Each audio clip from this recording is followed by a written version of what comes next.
Good evening, everybody. Hell's Unicorn here once again for yet another Ron Paul update.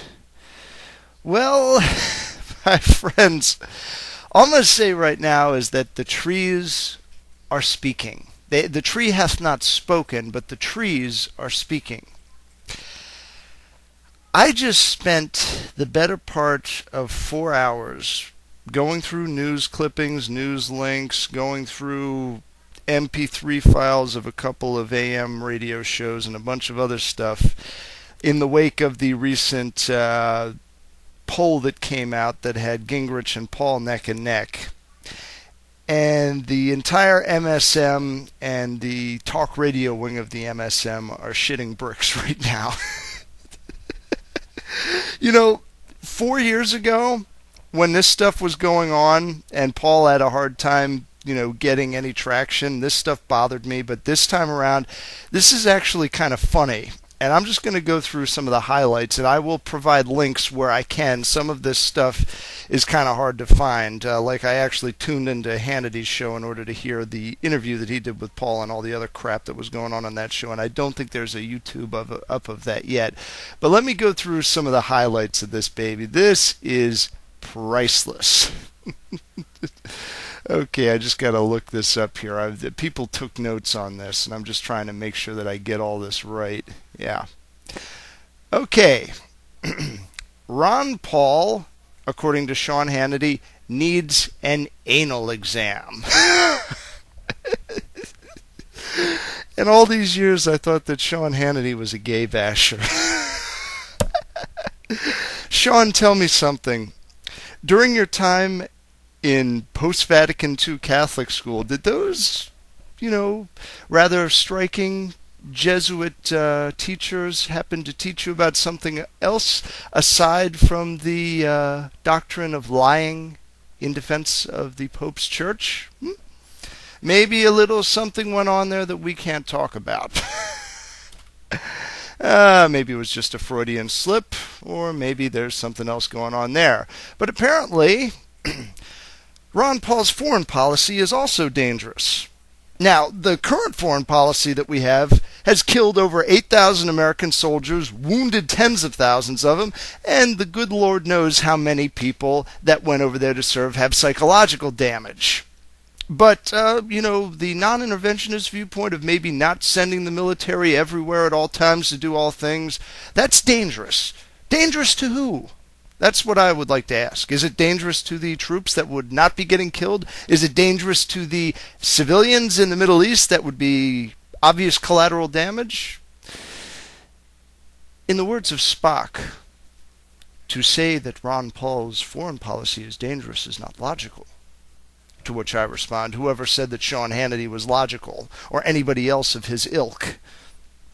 And anyway, apparently Ron Paul has 9/11 conspiracy problems. Oh, and they're bringing up those old newsletters again, which he disowned. Oh, this is priceless. Let me ask you, I think Mark Levin actually said something about Ron Paul hating gay people.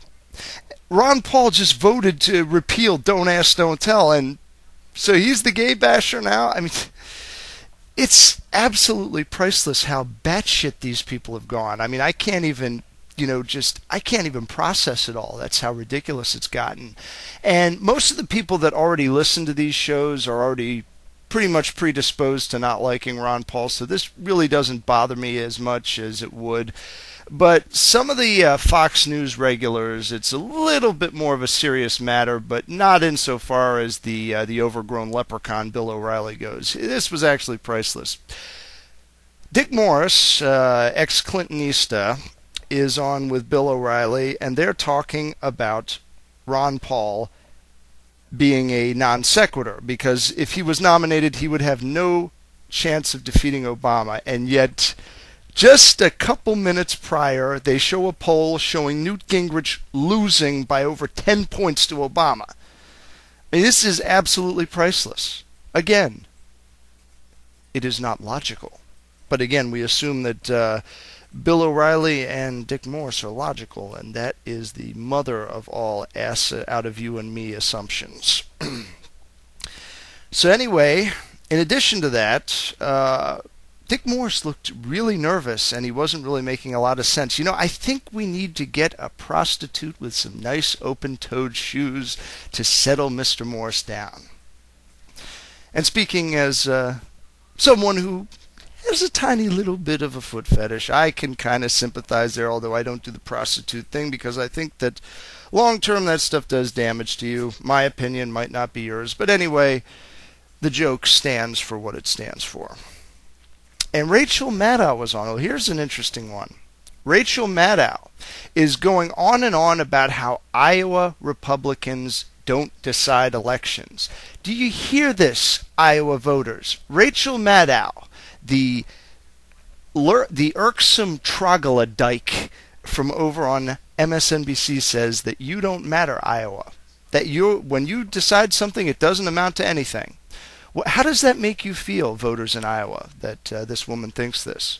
How would it make you feel if this viewpoint was also shared by Chris Wallace over on Fox News, who actually went so far as to say not only would Iowa Republicans not be deciding who the president is, but the entire Iowa caucuses would be delegitimized if Ron Paul won? Do you in Iowa literally understand what the mainstream media thinks of all of you? They think that you're all a bunch of ignorant, stupid plebeians that can't make rational decisions. My advice to you, my friends over in Iowa, is to hand Ron Paul a very decisive and sizable victory. Let's see if we can get Ron Paul up to almost 40 percentage points, and then let's see how they try to delegitimize this thing. And on top of that, we go into New Hampshire, and we try as best we can to win there. We may not win, but we should definitely make the effort, because the last thing I want to see is Mitt Romney's greasy head in front of the camera every day giving his updates on the current State of the Union, let alone how disastrously long his actual State of the Union speeches would be. When this kind of crap starts happening, it's pretty much a foregone conclusion that you're starting to get some traction. And Ron Paul, being Mr. Calm, Cool, and Collected, needs to keep doing exactly what he's been doing, which is maintaining his cool and remaining humble. Let your enemies make asses out of themselves. For as Voltaire said so eloquently, I have made but one prayer to God: make our enemies very ridiculous. And he answered it. And I have a feeling that if you made such a prayer at some point in your life, Ron Paul, it is being answered right now. With prudence to myself and benevolence to all of you, good evening.